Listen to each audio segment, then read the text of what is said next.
One man is being victimized by our own government. One man whom they fear, yet who millions love. One man who is willing to take the poison arrows of lawfare. One man whose voice has been taken away by a corrupt judge operating in a corrupt system.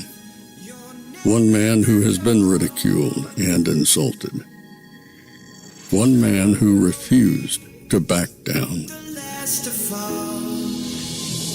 One man who refused to back down. One man who refused to back down. One man who stands between us and them. One man that wants to see America protected again. One man who wants to see America prosper again.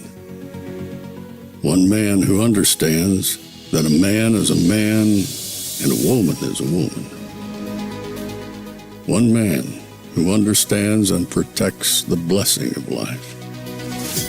One man who wants to restore American exceptionalism.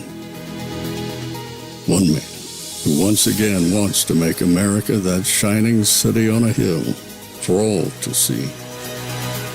A place where all the people of the world glowingly set their eyes upon. America. One man who unashamedly wants to make America great again. That one man is Donald Trump.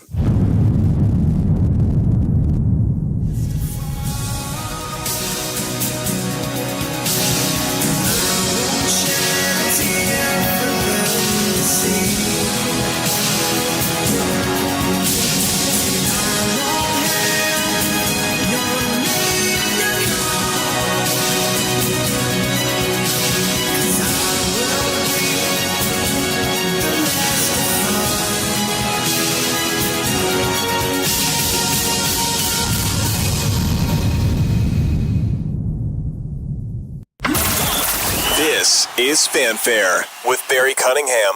Everybody they know, they gonna vote for Donald Trump, that's the way it goes. All over America, all over the USA, they voted for Donald Trump, that's what I'm trying to say. Election is over, everyone can see. Donald Trump is now the president of your country. Election is over, everyone can see. Donald Trump is now the president of your country. I want to make America great again. Woo! I want to lower the taxes. I want to bring all American business back from overseas back to the USA, baby. There we go. Ooh, yeah. Donald Trump is now president of your country. Election is over. Everybody can see. Donald Trump is now the president of your country. Election is over. Everyone can see. Donald Trump is now the president of your country.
Happy Friday, everybody. Thank you for tuning in to the Friday daytime edition. We still have our nighttime show. This one's going to be packed But before I begin anything today, I'm just going to say thank you very much. You people are awesome. You keep tuning in. People keep sending me this. I just wanted to show you. I posted it on X. But the top news live streams in the entire country, all of the news streams in the entire country are measured every single day. And I keep showing up with the names of these big people: Dan Bongino, Steven Crowder, Tim Cass, PBD, Patrick Bet-David, Bannon's War Room, Candace Owens, Benny Johnson, and there I go at number 14. And I absolutely have nothing to say but thank you very, very much. It seems like I am always somewhere between 13 and 16 on most days. I'm happy with that. If I'm the 13th to 15th most popular podcast in the United States, yeah, I'm going to say I'm pretty good with that, especially since we've only been doing this since March 18th. March 18th was my first news podcast. Prior to that, I was doing all Miami Dolphins stuff. So I really thank you. I appreciate everything you guys do. It's why I feel so obligated to the point of I want to give back, because you guys are giving me so much. That's why we give away the hoodies. That's why we've given away trips. It might be time for another trip down here, especially since it's getting so cold up north. Ashley, I don't know if you're watching. I don't know where I'm checking things here, but we might have to go with another trip down here to South Florida, especially since it's getting cold up there. I know everyone's got plans for Thanksgiving and Christmas, so, after the new year, we could run it, next week or so, and get somebody down here after the first of the year.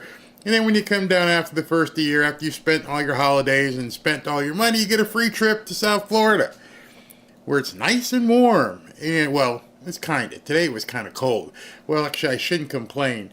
65 degrees is probably springtime to most of you. Down here we put out sweaters and stuff. But in any event, thank you very, very, very much. My wife, my family, Ashley, we appreciate everything you guys do.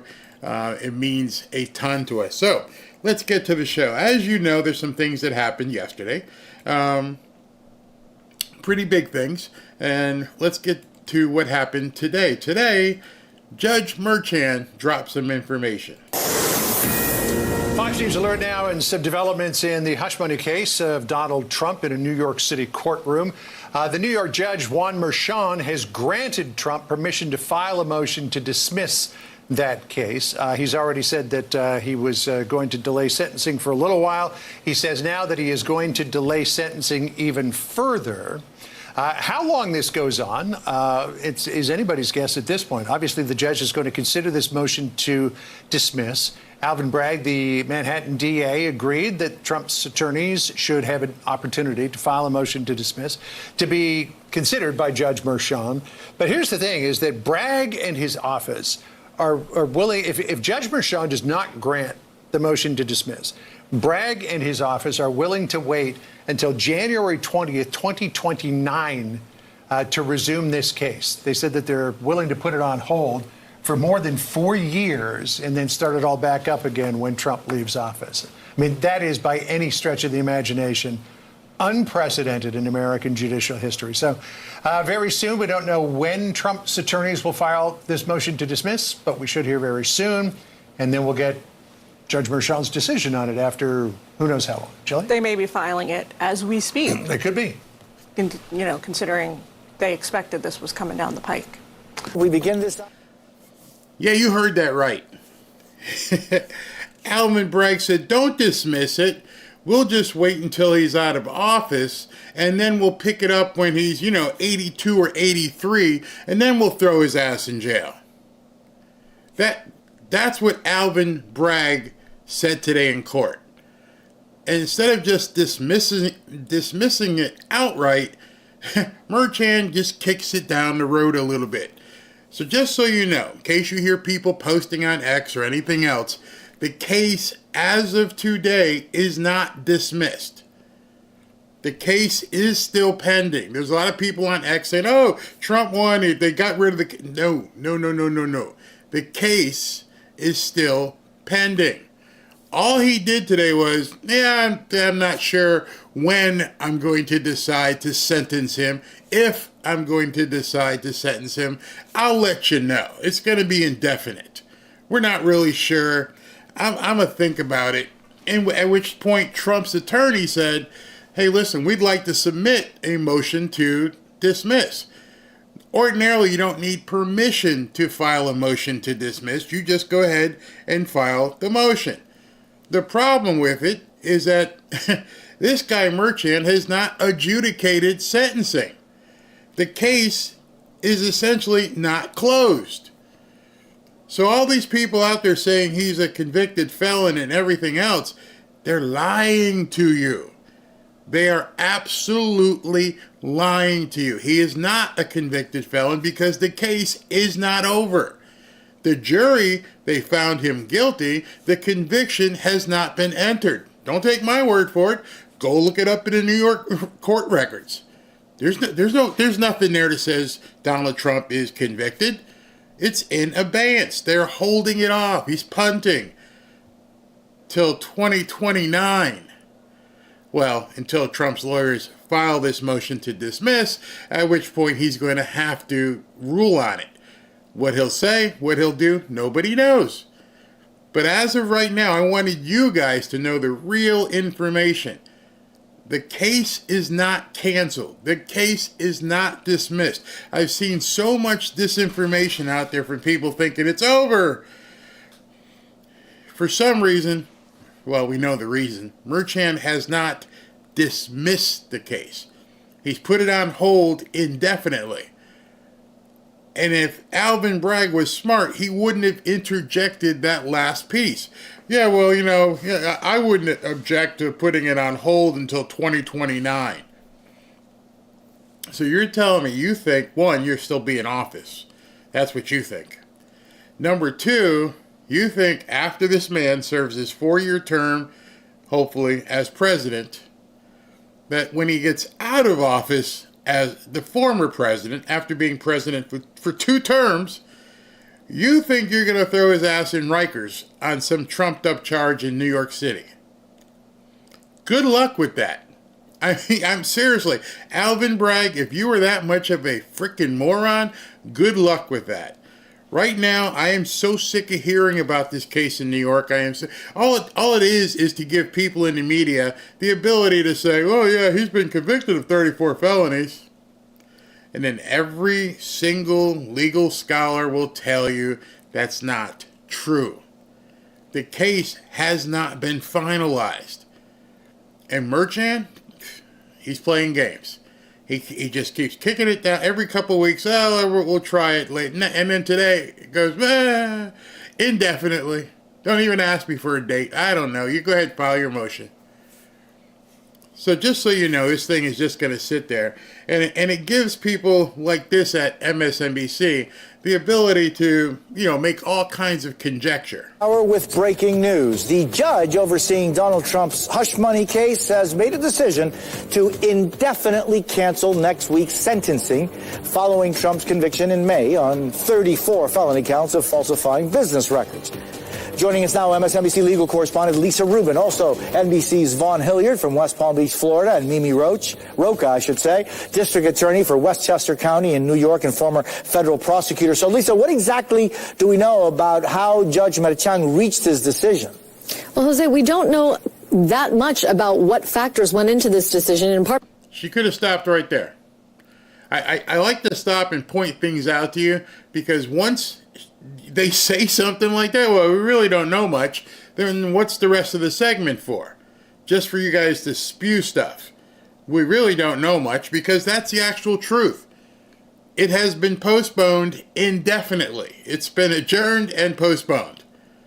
Those words, you can look them up in the dictionary, but basically they mean, hey, we'll get back to you. I'm not really sure. because Judge Merchan left us only a one-page guide to his thinking, but I can tell you substantively what he has decided. He will hear a motion to dismiss the entire indictment from Trump's lawyers, and he will receive that brief on December 2nd. That's 18 days before Todd Blanche and his colleagues proposed submitting a brief to Judge Merchan. They really wanted this briefing schedule on the motion to dismiss potentially to bleed into former President and President-elect Trump's new term in the Oval Office, because at that point he would be sitting President Trump, and the constitutional issues that could underlie there being an existing case against him might be very different in terms of how courts weigh those factors once he's back in the Oval Office. So here, Judge Merchan telling Trump's lawyers, put in your brief by December 2nd. He's telling the DA, I will take your opposition on December 9th. That is the same day that the DA's office originally proposed to oppose it. He is not allowing reply briefs, which means he is seemingly preparing to issue a decision, perhaps sometime before the holidays. And in calling off the sentencing, Jose, the other thing that comes to my attention is he's saying, I'm calling off the sentencing only to the extent that it was scheduled for next week. What he's not. So what she just said there, he's called off the sentencing only as it pertains to the next week deadline.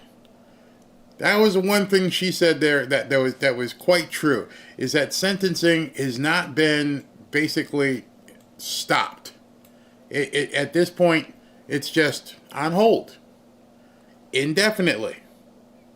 However you want to define indefinitely, he's decided, we'll just go ahead and wait. Preparing to issue a decision, perhaps sometime before the holidays. And in calling off the sentencing, Jose, the other thing that comes to my attention is he's saying, I'm calling off the sentencing only to the extent that it was scheduled for next week. What he's not doing is saying the sentencing is postponed indefinitely. Only I'm calling off the November 26th date. What does that mean to me? That means we could get a ruling from Judge Merchan, both on the motion to dismiss and the underlying motion to set aside the verdict. I can see a world in which Judge Merchan says, not only am I not going to dismiss the indictment, but I believe the conviction should stand, and I am either prepared to postpone the sentencing until Trump is no longer president after his next term, or I may even be prepared to sentence him now to something like time served and excuse him from having to attend in person, Jose. Oh, yeah, I might just convict him and to time served. Well, he didn't serve any time, so... So they want this conviction on his record so bad. They need it. I mean, I don't know why. The election's over. It didn't matter. There's no future election till 2026, which he's not running. You've already learned as a Democrat, it didn't matter. It had no factor in the election. You lost in a landslide. So now the only thing you possibly can be doing is, one, saving your daughter's ass, or you're just being vindictive AF. That's it. You're just being one vindictive SOB. As soon as the thing is docketed, in terms of if you were to try and sentence him and finalize a conviction, as soon as you put that into the file, his attorneys would be at the Supreme Court, and probably within, 24 or 48 hours would come back and say, here, go stuff it. It's over. That's the only reason. She didn't even bring that up. That's the only reason why he did not put in a conviction, in my opinion. I'm not a lawyer, but I did sleep in a Holiday Inn recently. Because there's no other reason. If you think you've got the goods, if you think this man should go to jail, you know, go ahead. Do it. Dare you. Double dog dare you. But you're not going to do it. The Supreme Court will swoop in so fast, it will embarrass you. Embarrass Judge Merchan. And he knows that. He absolutely knows that. This is just out there. And at this point, I'm pretty sure Trump's not even concerned with it. There's no way this man is going to jail after his 4-year term at 82 or 83. It's gonna happen. Never gonna happen. And if you think it would bother him in 4 years for you to convict him of something and just put it on his record is of no consequence. It's over in terms of its meaning. The case is still alive, but it has no relevance. It's done. Why not just dismiss it? Understand you got your butt kicked. He still got elected. He still got a mandate, even though you're trying to say he didn't get 50%. Whatever. You lost. Take your lickings and go on to something else. But no, they don't want to. They're just going to keep it going. So I just wanted you to know that right off the bat. That was some breaking news earlier today that you needed to hear. So last night, as you know, Trump appointed Pam Bondi. She is a former prosecutor, former attorney general, the first female attorney general in Florida ever. And she is now going to be the nominee for the attorney general's office after Matt Gaetz stepped aside. There's a lot of conjecture, a lot of people talking. All I have is an opinion. My opinion I gave you last night was based upon something I said during yesterday's show. Right about this time, during the 3 o'clock show, 3:30 show yesterday, I said, and it's on video, I said, if he has another name ready to go within 3 or 4 hours, then the whole thing was planned. If it takes them a week or so, then they've got to vet somebody else, then it wasn't planned. And sure enough, boom, he drops her name at about 5 or 6 o'clock. And I'm like, see what I'm saying? This thing was planned. And a lot of people are like, no, that he got his butt kicked by the Uniparty. I don't know. We all can have our opinions. You know what opinions are like. But I could just see, because of the speed of which that came out, because there was no reason to rush it. As I said to you yesterday, Congress isn't in. The House, his Congress isn't in. The senators and the Congress who are going to be here in January 20th. There's no reason to push it forward. Kamala Harris, who is the vice president, but she's the president of the Senate, is out in Hawaii. You know for sure if it got to her desk and it was a 50-50 tie, she would probably say no.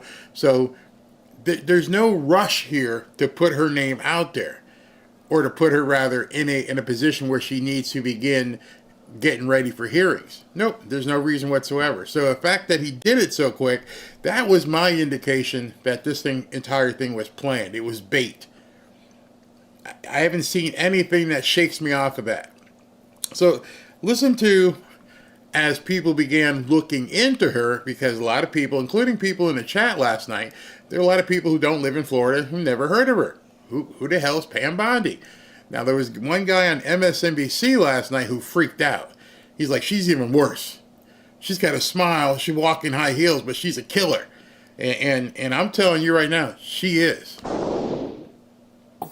Today, Trump's first choice for the job, former Congressman Matt Gaetz, officially withdrew from consideration following a wave of controversy over allegations that Gaetz had sex with an underage girl and paid 2 other young women also for sex, allegations he denies. Given this, Trump today had to give up on his choice of a MAGA loyalist from Florida who is a fixture on Fox News and will instead be nominating a MAGA loyalist from Florida who is a fixture on Fox News. Trump has chosen former Florida Attorney General Pam Bondi to be his next pick for United States Attorney General. You may remember Ms. Bondi from her many guest appearances on the political reality show that Donald Trump has forced us all to live in. But let me just stop her for a second. This is, whatever her name is, Alex Wagner from MSNBC.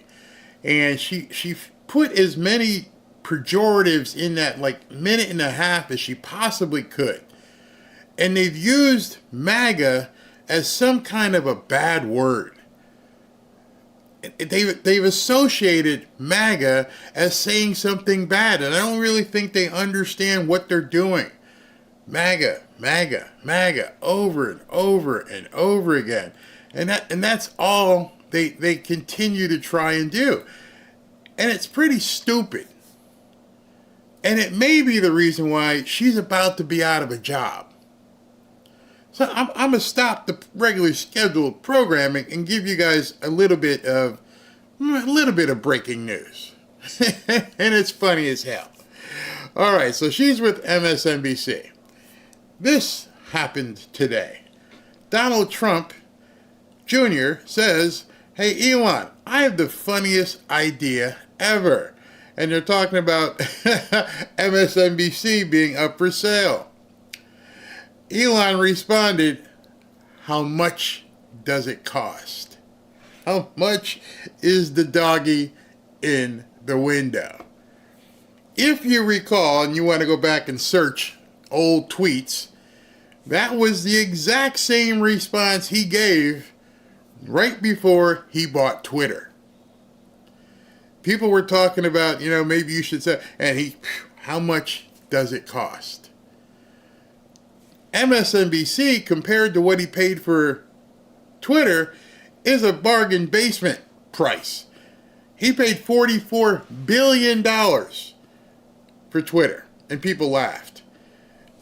Comcast is looking, I've understood, their asking price for MSNBC, which they will never get, is only $7 billion, which is probably a month's or less worth of earnings for Elon Musk. And he's partnering with Don Jr. Could you even imagine if Don Jr. and Elon Musk bought MSNBC and turned it into Twitter TV? I love what this guy, George, says. Elon Musk wants to know how much MSNBC costs to buy. I would pay to see him walk into Rachel Maddow's studio with the famous sink. I would sell tickets. I would buy a ticket to see you walk into Rachel Maddow's studio and say, you work for me now. I would love it. I would absolutely love it. That would just be, or Morning Joe, or Mika. All day long, just sell seats and have them walk in, and I'd like to introduce myself. I own you now. And it's now called Twitter TV. God, you blessed us so much. Can we get that? Can we please see Twitter TV? Oh, it would be frigging amazing. Absolutely amazing. So I digress. Let me go back to our regularly scheduled programming here. A good reality TV star, you probably remember Pam Bondi best from her many, many, many appearances on television, and specifically Fox News television. Miss Bondi even filled in as a guest host on Fox 3 times while she was still the sitting Attorney General of Florida. And she spent plenty of time on the network since she left office. Murderers, rapists from Venezuelan prisoners coming straight into our country. They are coming to a town near you. It should scare and terrify everyone in this country. This is just one big press conference trying to smear Donald Trump, trying to hurt Donald Trump. We do have evidence of cheating, and I'll talk about that in a minute, but we are still on the ground in Pennsylvania. I'm here right now, and we are not going anywhere until they declare that we won Pennsylvania. That last clip you saw there was from just after the 2020 election, when Pam Bondi was promoting the big lie that Trump had won the election. Bondi was... Okay, so now they just unveiled what they're going to go after her with. I've begun seeing that pop up, and they've got nothing to impugn her with. She hasn't had any tryst that are scandalous. They can't find anything in her history. They can't bring up, as one guy said yesterday, well, let's check her out for LGBTQ rights. No, they can't do that. Her civil rights, nope, no problem there. So what is the one problem that actually there's 2 problems they have with Pam Bondi. They have a problem because she's a pretty white blonde woman, which is stupid. But the stupidity is only exceeded by saying that she supported Trump during the big lie. Those are the 2 reasons why she shouldn't be the Attorney General right now. He didn't bring in a black woman or Hispanic or Asian. He went to the prototypical white blonde woman. Okay. That's the character assassination you want to go after? Good. Go with that. Please go with that. They've got nothing else. So now you're going to hear over the next couple days and weeks, they're going to label her as an election denier. That is going to be the label that they put on her to try and taint her, because, you know, everything else, they can't. As if that was something that people should vote against, because in 2020, she believed this, this, and this. And the fact that her mind hasn't cleared, you watch, it'll be one of the first questions they stick a microphone in front of her. I guarantee you, you can trust me right now. You'll see it. Maybe I'll see it first. If I see it first, I'll cut it. But one of the first microphone sticking in the face questions they will say is, do you still believe that 2020, blah, blah, blah, blah, blah?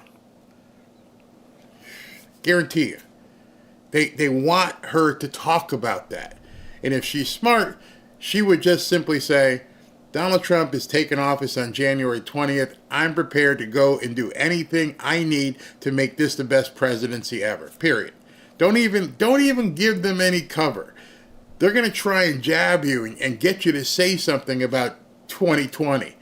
So do you think that, you know, so-and-so was right? Or, you know, Sidney Powell has said a whole bunch of things, and Rudy Giuliani and blah, blah, because all they can do is live in the past. We have to stop living there and understand we need to move forward. And she's their worst nightmare. She is their worst nightmare. She's Matt Gaetz with a pretty head of hair and heels and a smile, and you can't touch her. Everything you've said about, no, don't attack a woman, don't be a misogynist, everything they said about Kamala Harris, except for the fact that she was somewhat black, you cannot now turn around and do the same thing. You told everybody, oh, she's, you know, you're a misogynist, right? Right. You heard what Mark Cuban said, right? Oh, there's no strong women around him. Right, right. Right? I hate when people say that. It makes them look stupid. But that is the plan. The plan will be to label her an election denier who's nothing but a Trump loyalist. As if being loyal is something that should be, you know, bad. I've talked to you many times about the whole thing about loyalty. I don't understand why they would consider loyalty bad. Again, part of Trump's legal team that tried and failed to prove Trump's election conspiracies in court, filing multiple lawsuits on Trump's behalf in battleground states. And she has been one of his most loyal foot soldiers ever since then. She even stood by Trump's side during his Manhattan criminal trials and defended him outside the courthouse. Oh, Lord, no. She didn't stand by her friend in court. Seriously? Listen, all the rights here, I'm a prosecutor, former prosecutor. Yeah, all the rights here go to the defendant because it's his liberty at stake, and that has not been happening in this courtroom. This case should have never, ever been brought. Obviously, those of us in Trump world know her very well. When you look at her qualifications, how does she compare to previous picks for Attorney General? Now, Caitlin Collins from CNN is no Trump fan. She hates the man.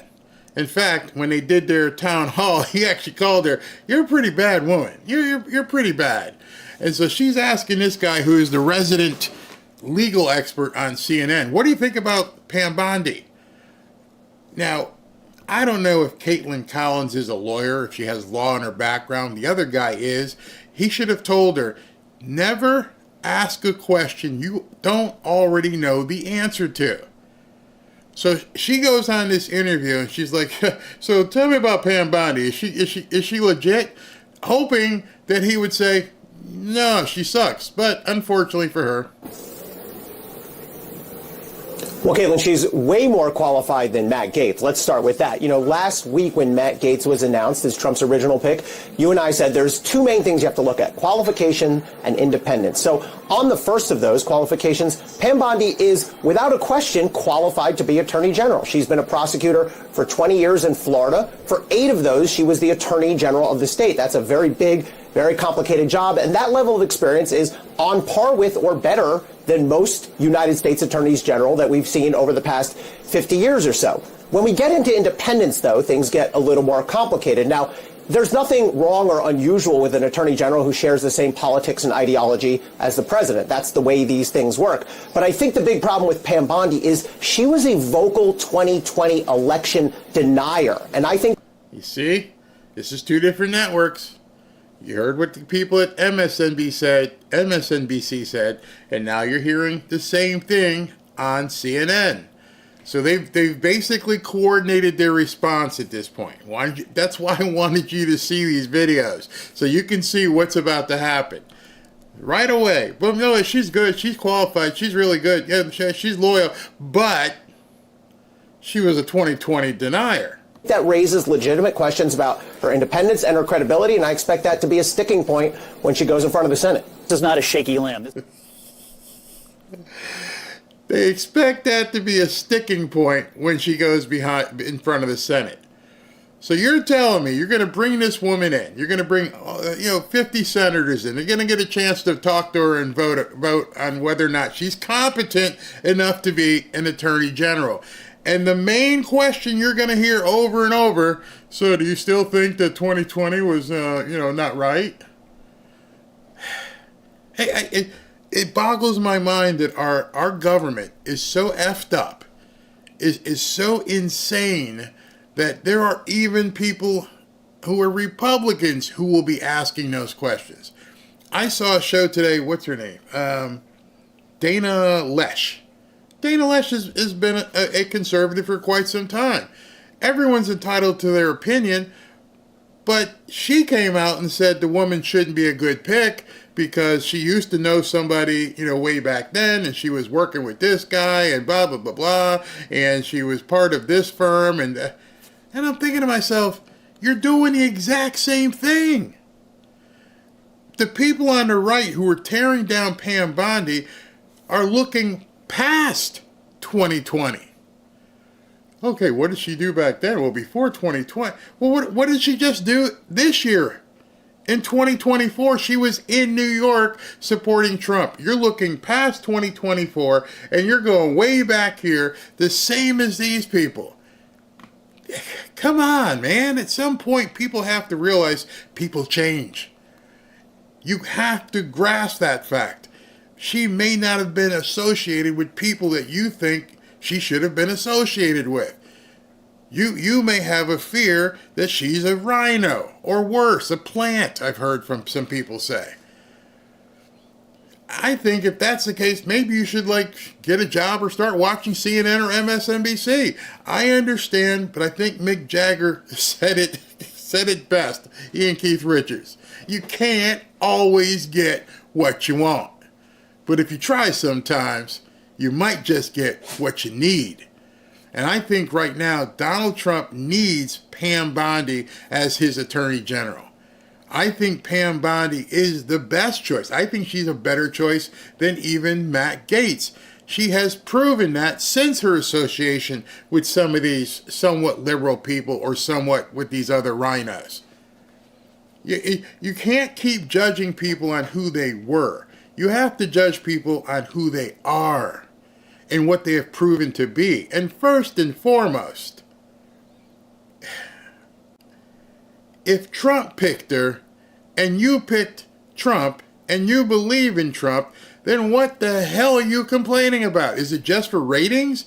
Are you trying to get people to watch your show so you're going to be controversial? You're going to say, hey, listen, she's not the right pick we want. We wanted this one. I want that person, blah, blah, blah, blah, blah. Are you just doing it for ratings? Numbers. Is that the only reason you give a shit? Because other than that, if you said Trump's the guy, and I've seen this today and it's pissed me off. People like, oh, his entire presidency is about to fall apart. Yeah, he didn't get Matt Gaetz, and he's out there talking about wanting to get, Mike Rogers as the FBI. You're being bamboozled. Woosah. Woosah. Somebody asked me, what is that from?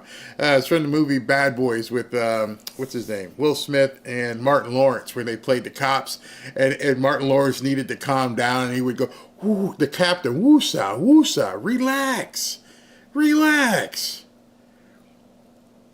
For some people who have been in the media for a long, long time, like Dana Loesch, she's been all over, Fox for quite some time, and some other people out there, chill. People screaming about Mike Rogers being the FBI pick. Where did you get that information? You didn't get it from Trump. Everybody who was talking about Mike Rogers, you heard it from somebody else who said, "Oh, he's being considered." I'm sure you didn't call Trump. I'm sure you, hey Donnie, yeah, is this true? Is Mike Rogers one of the guys? And then everybody runs reports on it. Oh, Mike Rogers. Oh no, if they pick Mike Rogers, the sky's going to fall.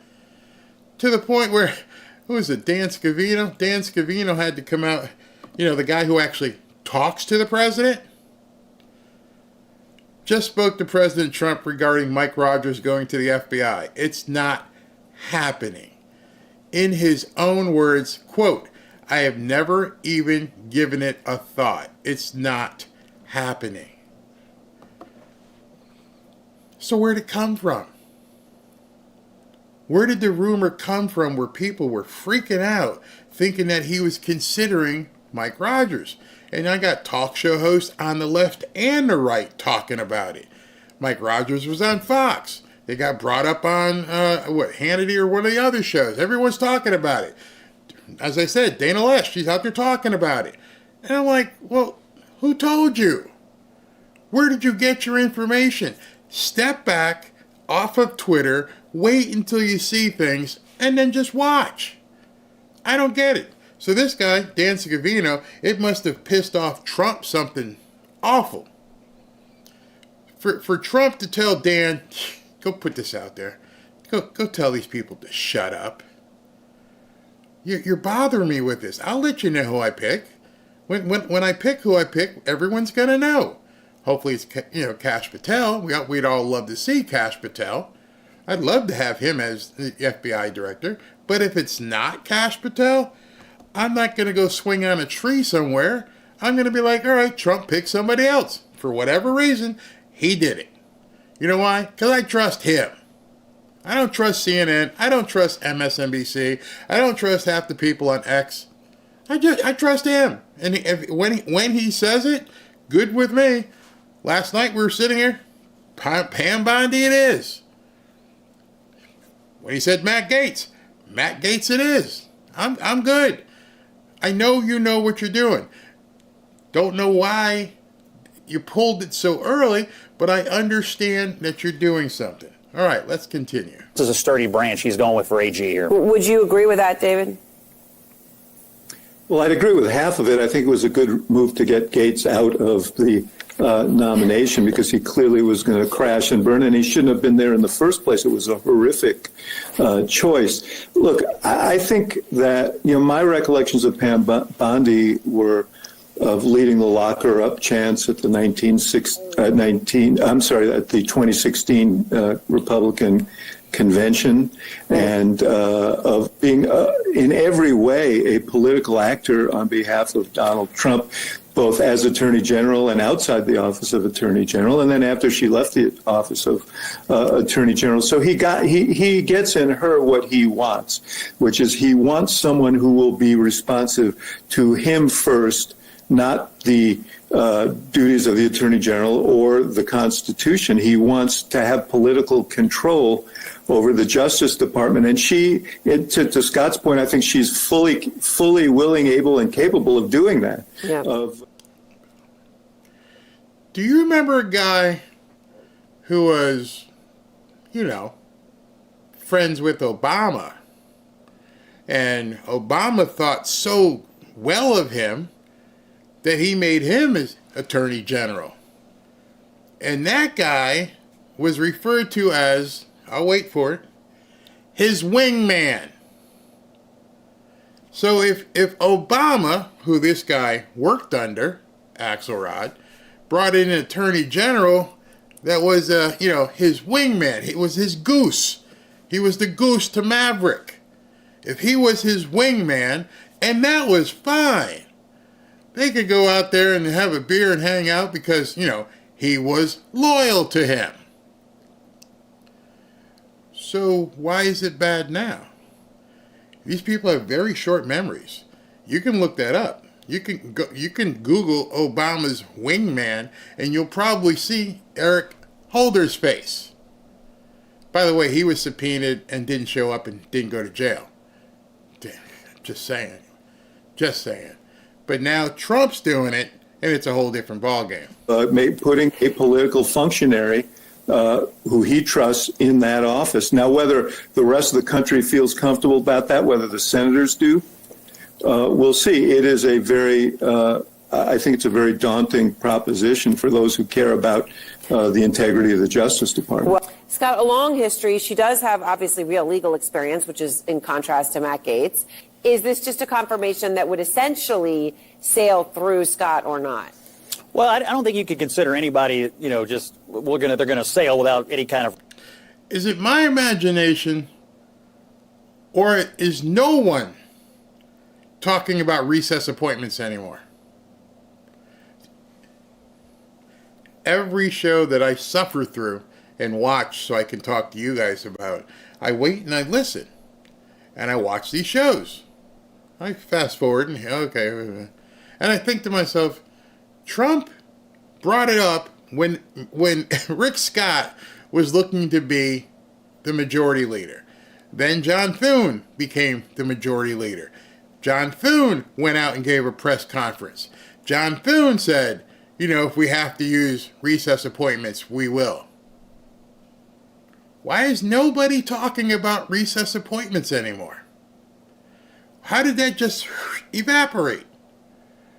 Everything is about, she's got to get through hearings. She's got to, we got to get approval. We got to give the confirmation. And I'm thinking, you guys aren't ready for the fastball. You're looking at the curve, and he's about to throw the 100-mile-an-hour fastball, and you're going to lock up because you don't see it coming. Baseball reference, ladies, what that means is if you're getting ready to hit a curveball, your timing is off because when he throws the fastball, it goes right by you. And so right now, you guys are all expecting the curve. You're thinking he's just going to go along with everything the way it has been, just going to submit the names and let you drag people through the mud and have your 5 minutes at a time slaying, taking flesh along the way. And not any of these shows, including Fox, none of them are talking about recess appointments. It's like it just went away. That Trump, he won't do that. Who said that? Who said he still doesn't want to do some recess appointments because you took Matt Gaetz down? See, that was the thing that I kind of stepped back when people said, he wasn't going to get confirmed. He was 4 votes short. And I just kept thinking, well, if he wanted him there, he could have him there. If he wanted Matt Gaetz as his attorney general, which is one of the reasons, contributing factors that I said it was planned to pull him out, because as we've seen, if he wanted to, he could push him through with the recess appointment. Doesn't need those votes. Doesn't need it. So if I know that, and you know that, and Trump knows that, then you had to wonder, why did he pull Matt Gaetz out? Do you really think that Trump was impeded by those 4 people? Murkowski, Collins, Mitch McConnell, and the new idiot from Utah. You think that was it? You think Trump put all of this together, submitted that name, let them chew on it for a couple of days, come up with some idea that he diddled some younger woman or something, that was not something he was prepared for. Oh, no, not that. Oh, you guys found out about that? Oh my God. Oh, yeah. That's awful. Come on, man. Come on. Trump's probably got a book this thick on Matt Gaetz. Matt, you're a bad boy. Oh, so what happened here? Was it worth it? Yeah, okay, let me go ahead. He knew. Everybody knew. It was a House ethics complaint. Everybody knew what was in the book and in the background. They knew the skeletons on Matt Gaetz. Nobody uncovered anything that Trump didn't already know. And he had that recess appointment in his back pocket. And it just kind of just went away. Nobody talks about it anymore. Real process. She's going to have to go through a process like everybody else. But I can tell you, this is a massive upgrade. I've talked to a couple people up on the Hill already.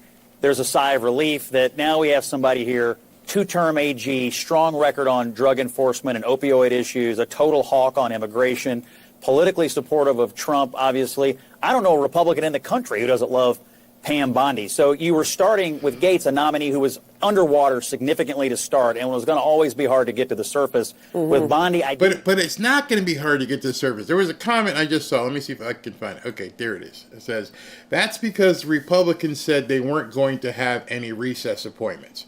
You are correct.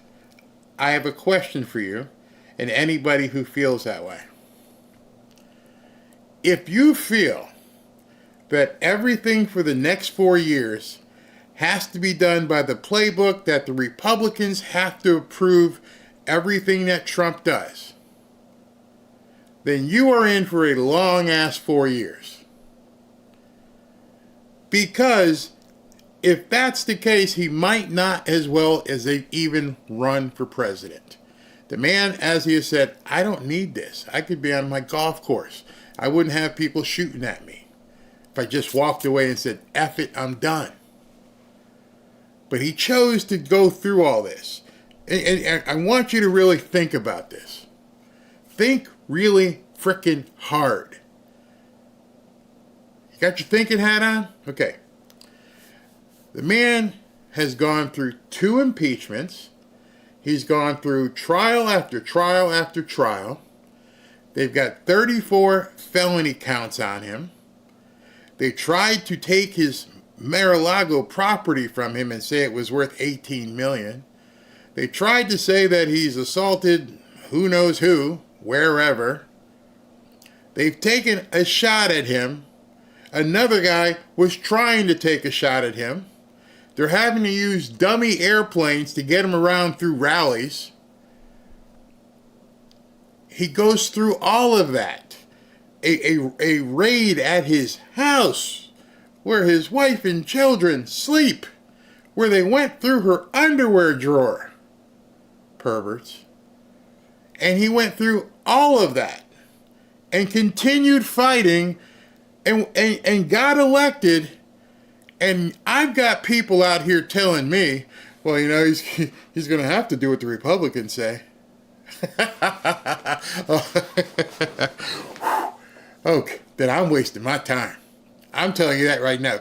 If you can chart what this man has gone through since like 2018, over the last 6 or 7 or 8 years, if you can chart all that, if you what you have seen, and he said, you know what? Let me go through all this shit again. I enjoy this. Is that what you're telling me?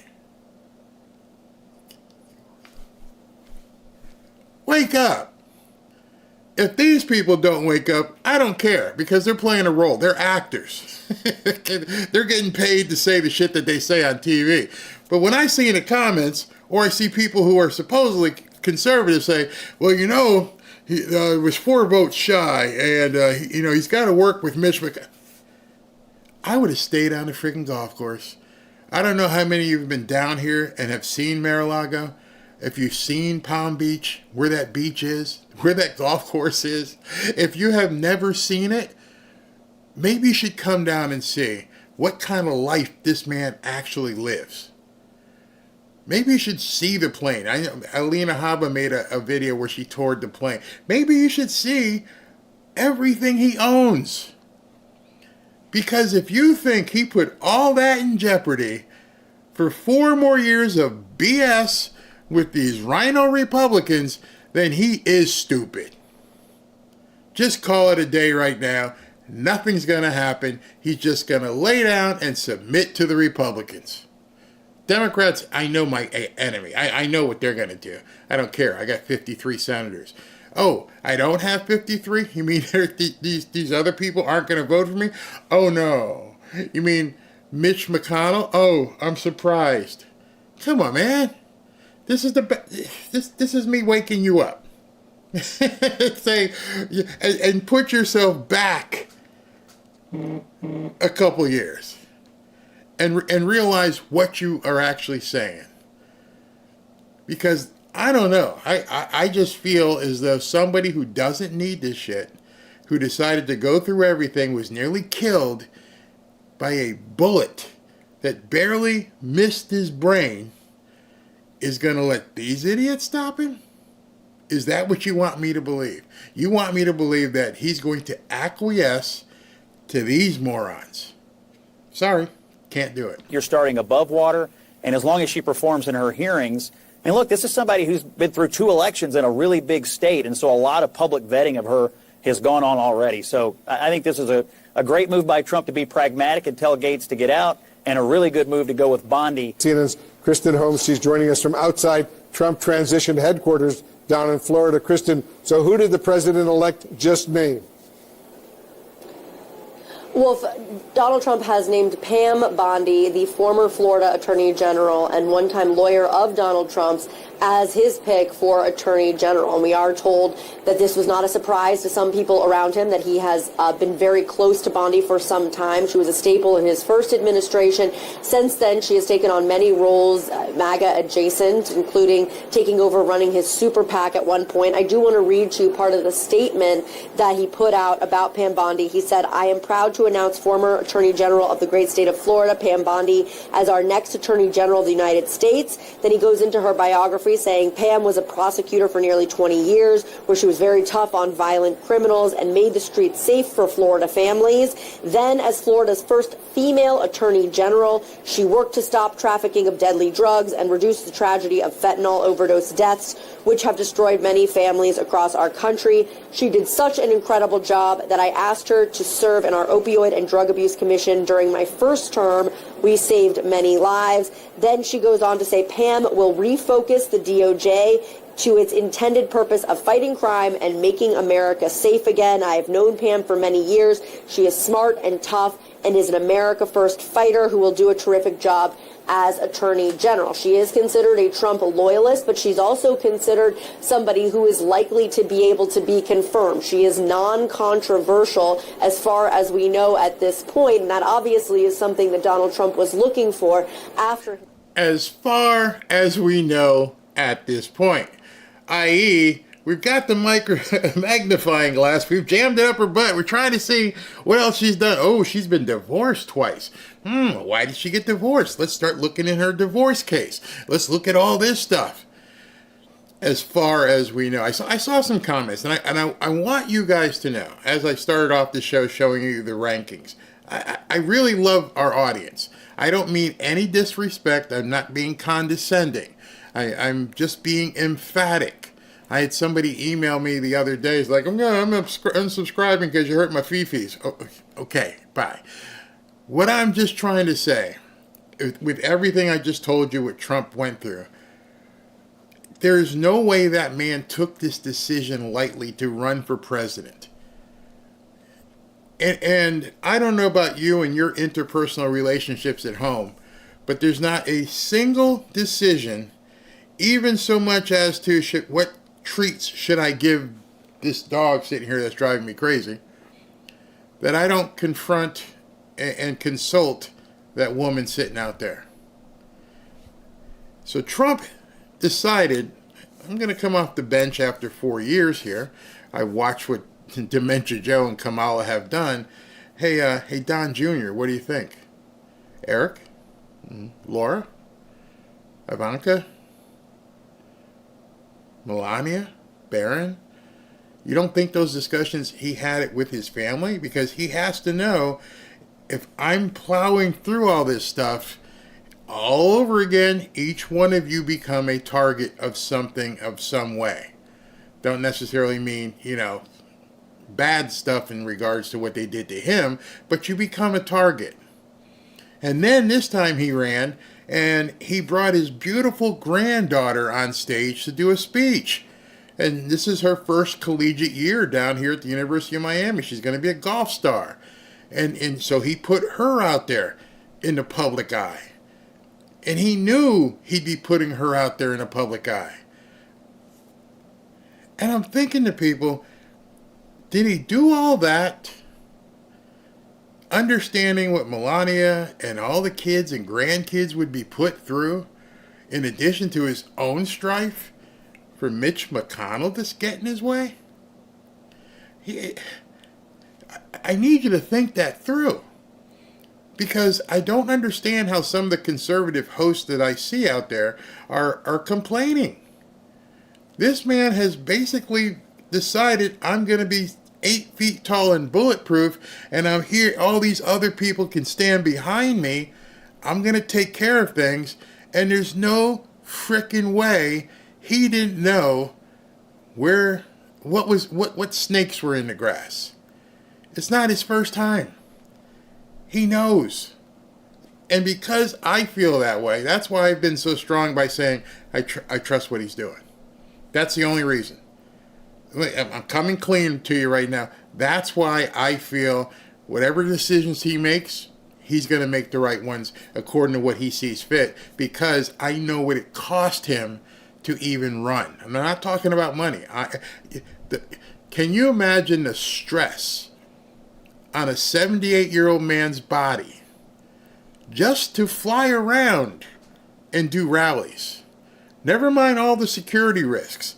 Never mind the stress you put on your family. Then to understand people are taking shots at you. I know when we did the 10 rallies in 3 days, I was like, somebody better give me an IV. He's older than me. I'm like, I can't do no more. I can't do this. Oh my goodness. What the hell is this man doing? He's getting on a plane and going again? Oh no. Okay, honey, feed me. Give me something. Give me some B12. Put the vitamin patch on. I'm like, oh my God.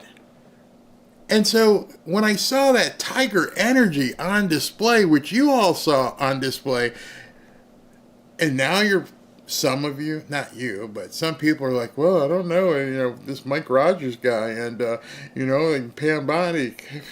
Experience with Matt Gaetz. She's clearly steeped in MAGAism, right? She's an election denier. She's proven herself a Trump acolyte, but seems to have a better understanding of the workings of the law. And the combination of those two things seems potentially problematic for people who are, interested in the preservation of democracy and our institutions and rule of law.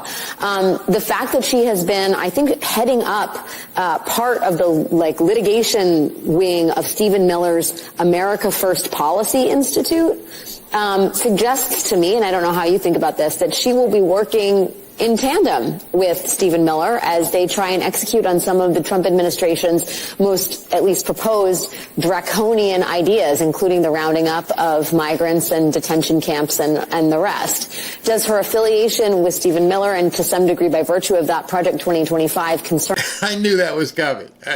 Well, yeah, I watched it. But I wanted you to understand. Here we go, roundabout way. You spent 30 seconds talking about Project 2025. It's one of the reasons why I've told you, well, we know. She'll be out of a job soon if Elon decides to buy that garbage dump. Are you? Well, the massive roundup and promised deportation of 10 or 11 or 12 million people looks like the centerpiece of the early agenda of the new Trump administration. So she would obviously be, the... Wait. Is that Jamie Raskin? Yeah, that's Jamie Raskin. That's the guy who said there wouldn't be a Trump administration. You remember that? There's no way we're going to let Trump take office. Oh, it's never going to happen. We're never going to let Trump take office. We're going to make sure that Trump is never, brought in, never sworn in. Funny. Changed his tune, hasn't he? The chief lawyer in charge of that operation and defending it against everybody suing, presuming that it's done in the way they've done things in the past, which is running completely roughshod over people's civil rights and civil liberties and what the law does. So, yeah, I think she's lined up to do that. But remember, the Attorney General himself or herself rarely appears in court. Even in the Supreme... Who told you that? Who told you that?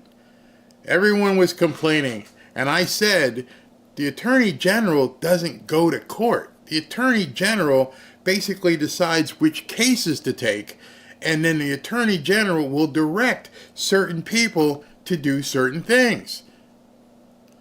Now, the Attorney General of the United States has to be confirmed. You know who doesn't get confirmed? The people under her. You see, when you hire a special counsel to look into things, that person doesn't get confirmed. That person is just appointed. You remember Robert Mueller. They brought this dementia-ridden guy out to go ahead and supposedly he was investigating Trump. Jack Smith wasn't confirmed. He was merely appointed.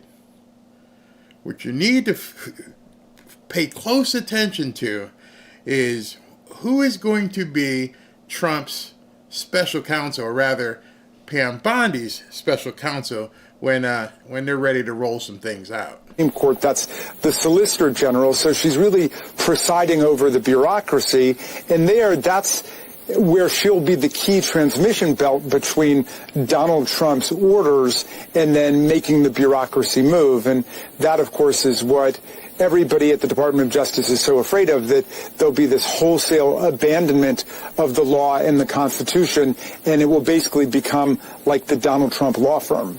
I think. Yeah, I'm good with that. You good with that?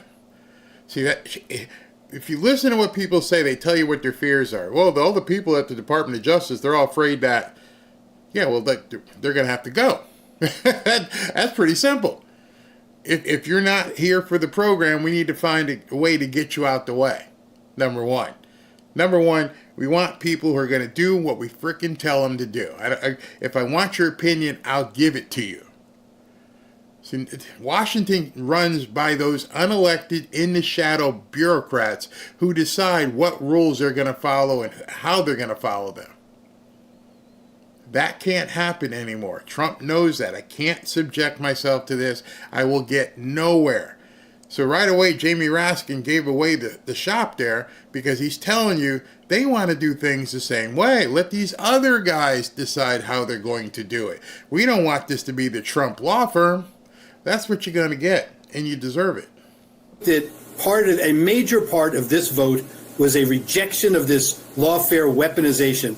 The American people are fair-minded people who want a justice system that reflects integrity, not targeting political opponents to get them out of the election, to use some means other than the ballot. We need a return to normalcy here. This has been the most politicized Department of Justice that I've ever seen, and that's shocking coming from Judge Garland. But when he tried to invoke privilege, for example, on the Robert Hur Biden tape, it's absolutely outrageous for a person to do that. Everything has been politicized. I want to tell you one other thing.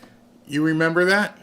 People kind of forgot about that, where Robert Hur, when he interviewed Joe Biden, said this man is so incompetent he wouldn't be able to stand trial. That's the only reason he didn't charge him.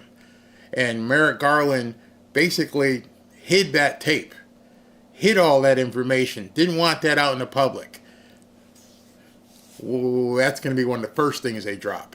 Because I think it's important that Trump, Bondi, whoever, let the people know how much the Democrats lied. They hid that report. What's going to happen when that report hits the news? Or to people like us? Where it says, hey, Mr. Biden, can you tell me what color the sky is? And I don't know right now. And we're going to see that decline was measured. It wasn't something that people were speculating. It was measured. I don't know what the statute of limitations on treason is. Actually, I do. There are no statute of limitations on treason. So when we get control, we being, Trump's team, gets control, and Robert Hur I'm sure he's got a copy of his report somewhere, and that report comes out where it was determined that the President of the United States of America was incapable of fulfilling the job, and you left him in there as a donut so that you could control it. I think most people haven't looked at that and said, that's something Pam Bondi or whoever can go after.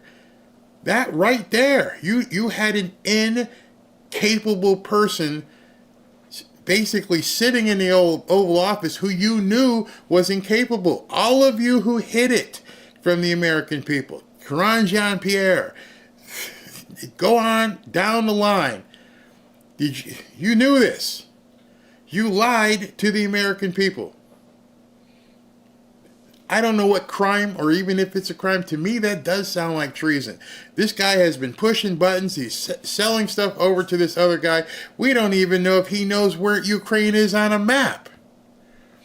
He goes over to this meeting and they're like, hey, listen, turn around. Look at, here's the X on the ground. Stand here. Do this. Okay, now we'll come get you. Does anybody believe that this guy was the one who was writing these bills or writing these? I can just imagine if I was a prosecutor. Did you write this tweet? Post? Did you write this? Right. Did you do this? Do you remember on, October 14th, did you remember doing this? Just imagine the questions they could ask him. And he's going to no. I mean, it would be awful. It would be absolutely awful. We would feel sorry for the guy if that was a public hearing. So I don't know how you jump over that without just letting it go. And I don't think we can let that go because of all the people who were involved and all the people who were really making the decisions. Because that's who we need to get to. This guy's 82 years old. He's going to go eat some ice cream, and there's nothing there. You're a husk. But now that we know this for sure, now that we have this document that says he was a husk back then, he was incapable. I hope I'm bringing this back to the forefront from you. Robert Hur found this document, basically interviewed him and said, I can't put him in jail because he couldn't stand trial. Well, if you're not competent enough to stand trial, how the hell was he still running for president? How is he still president now? You're talking simple things in trial. I'm going to ask you these questions. I need you to answer them. And in your report, you said he couldn't do that. He couldn't basically go through a cross-examination. He was too incapable. And I think people in America just let that just completely go by, that this man was incapable of surviving a cross-examination in a courtroom, but you left him as president, and he became a babbling idiot in a debate, and then you decided to install Kamala. And now he's still president, because he couldn't pass the test, the screening, and then he couldn't be president, and then he's still president now doing shit with Ukraine and Russia. If that's not a prima facie evidence of a crime, I don't know what is. Dwell on that. A document says this man is incapacitated. And that document, when it was dated months and months and months ago, was about the guy who's sitting in the Oval Office right now. Now, to tie in with what Katie said, we shouldn't forget that Attorney General Bondi has also fought very hard against the opioid crisis. So she understands the link between health and criminal activity and all of that. So that's another big plus, I think. That was the greatest gift Mark Cuban could give Donald Trump, I think, by saying something so ignorant. Now, I included this in my video last night, and it's become more prevalent today when you hear about what happened with Matt Gaetz and everything. Listen to how this is only like 10 seconds, but listen how she concludes this. And stupid. So I have a message for Mark Cuban from all of us here tonight. Underestimate us. This is going to be fun. So, Matt. Underestimate us. This is going to be fun. What was going to be fun for her? You see, she wasn't running for anything. She was just talking on a stage. Underestimate us, and this is going to be fun. What fun were you going to have? Sort of like when Trump said, hey, Matt, you know that secret we got? Yeah. Yeah. What was going on? So now everyone's talking about Matt Gaetz. Matt Gaetz is no longer going to be the nominee for the Attorney General. And then yesterday, some people pointed out, and I was like, this sounds pretty cool. He resigned from the 118th Congress, but he did not resign from the 119th, leaving that option open that he could then just step back into his old seat. And because that became such a permeating thought on X, Matt decided to come out on Charlie Kirk's show today and address that straight up. Straight up. Are you going to go back and take your seat back? I now have to ask about just what your plans are, and it's okay if you have to, punt on it because you might not know. It's important to know you resigned from this Congress, not the next Congress. Our audience is 100% behind Matt Gaetz, by the way. They are very, very upset that you were not able to get all the way to Attorney General. I have to ask, what is next for Matt Gaetz? Yeah, I'm still going to be in the fight, but it's going to be from a new perch. I do not intend to join the 119th Congress. There are a number of fantastic Florida. All right, so from him directly, I do not intend on going into the 119th. Out of his mouth, no conjecture, I'm not going there. But instead, I got some other things I'm going to be doing. So what could be better than being a congressman, being a senator? Nope. DeSantis says he's not appointing him to Rubio's spot. So if you're not going to be a senator, and you said, I don't want to be in Congress, and I'm pretty sure Fox isn't going to hire you to be on their television, what exactly would you be doing? Floridians who've stepped up to run for my seat, people who have inspired with their heroism, with their public service. And I'm actually excited to see Northwest Florida go to new heights and have great representation. Charlie, I've been in an elected office for 14 years. I first got elected to the state house when I was 26 years old, and I'm 42 now. And I've got some other goals in life that I'm eager to pursue with my wife and my family. And so I'm going to be fighting for President Trump. I'm going to be doing whatever he asks of me, as I always have. But I think that 8 years is probably enough time in the United States Congress. In Florida, our voters got to vote on term limits for state government, and the campaign was 8 is enough. And so you can only do 8 years in the Florida House of Representatives. And so it seems like a pretty poetic time to allow that great new blood to come in, to allow my district to have high quality representation. And don't worry, I'm not going anywhere. I'm not taking off for a tropical excursion for the rest of my life. I am here to help save this country. And one thing the great patriots at Turning Point know, we need people at every level. We need brilliant lawyers on the outside. We need tough congressmen and congresswomen on the inside. We need a leadership structure under President Trump that's going to allow for durability of our movement and the ability to continue this great realignment of our politics. And so I'll play a part in that. I plan to be a big voice, but maybe not as an elected member of the government. Maybe not as an elected member of the government. Interesting. You find that interesting? I'm pretty sure you do. Well, let me just show you something, because Matt Gaetz, I don't know when he changed it, but recently he changed his profile picture on X. He put up the Trump Force One. I love comms. I love when I see people making statements and basically letting people know certain things without saying much of all.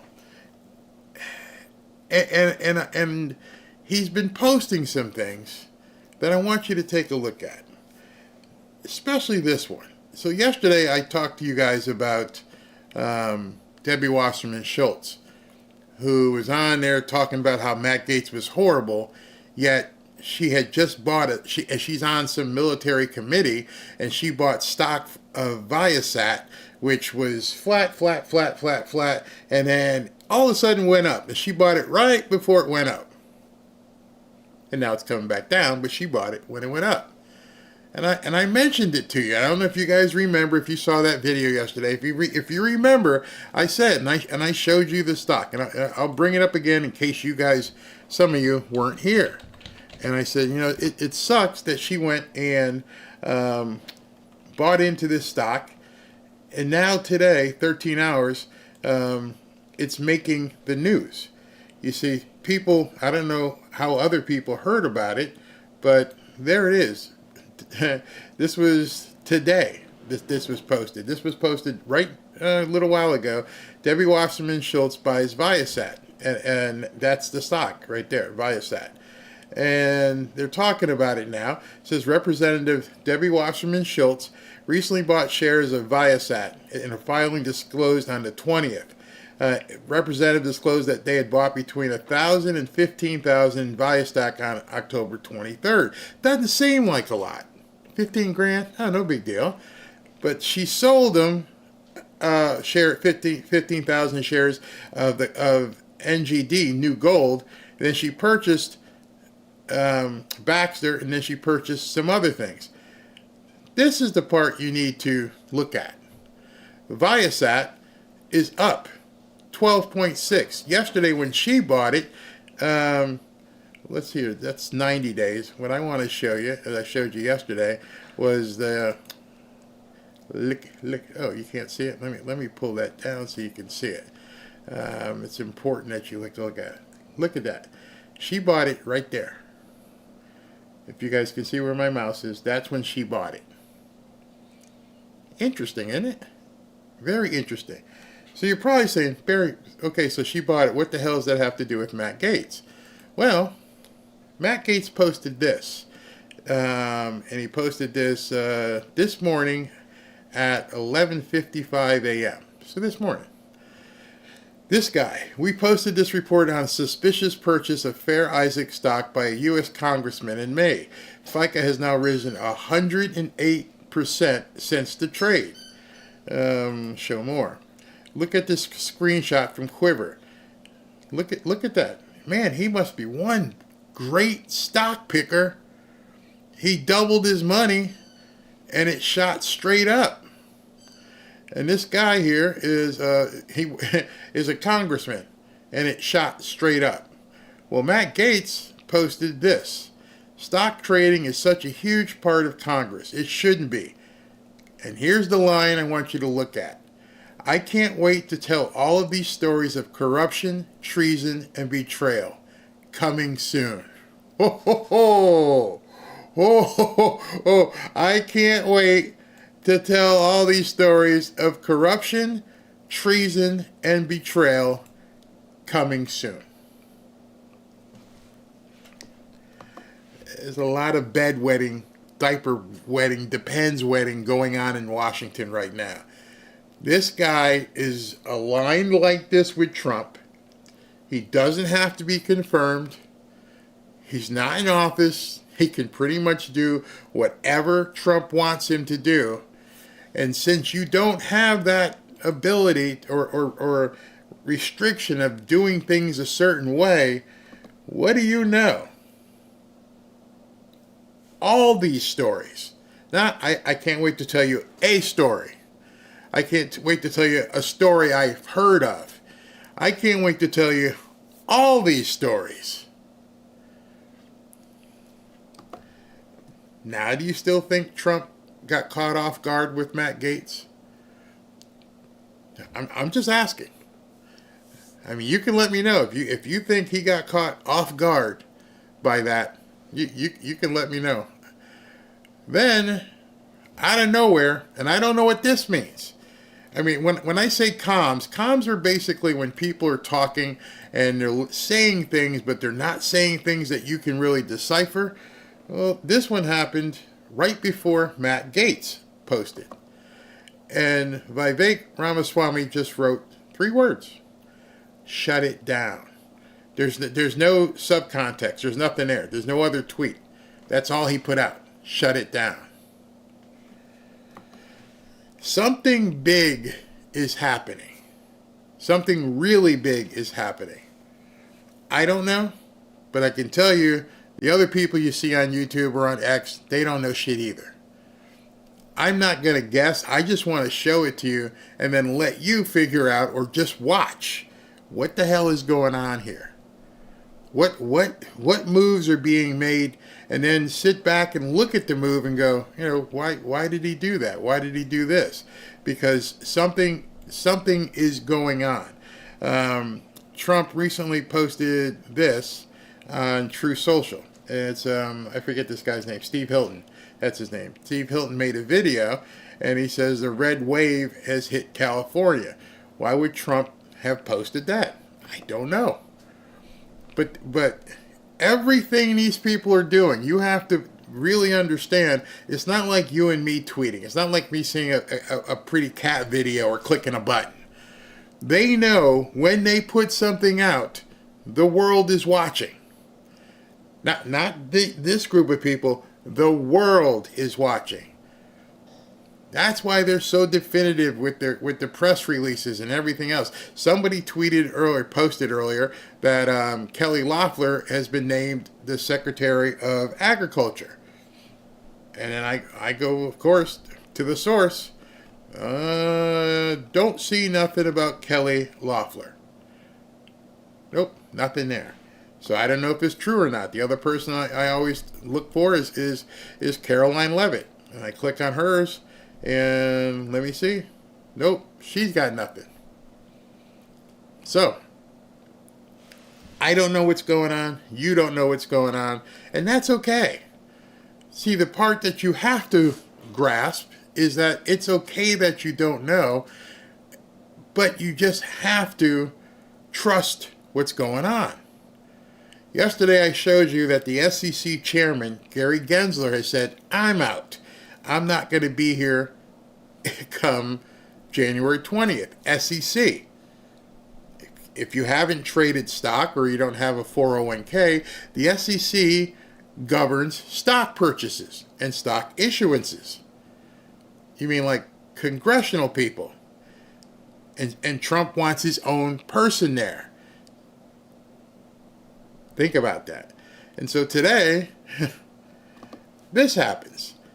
SEC Commissioner Jamie Lizarraga, criticized for overreaching regulations that burden small businesses and stifle innovation, has announced his resignation. His tenure since 2022 saw controversial policies that many argued prioritized political agendas over investor interest. At its core, the SEC's mission is about providing working families with the confidence to invest in safe, strong, and transparent markets.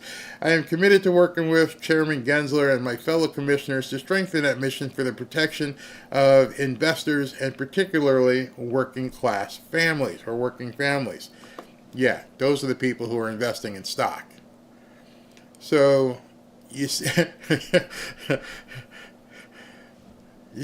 the moves. Watch the moves. Watch what's happening. Gensler goes yesterday, and one of his deputies goes today. And then Matt Gaetz goes, I got a whole bunch of stuff to tell you. Let's take some comments before I continue here. All right. When they post, there's so much more behind the scenes always from MAGA. Let's go. Yeah? Relax. Just pay attention and trust the plan.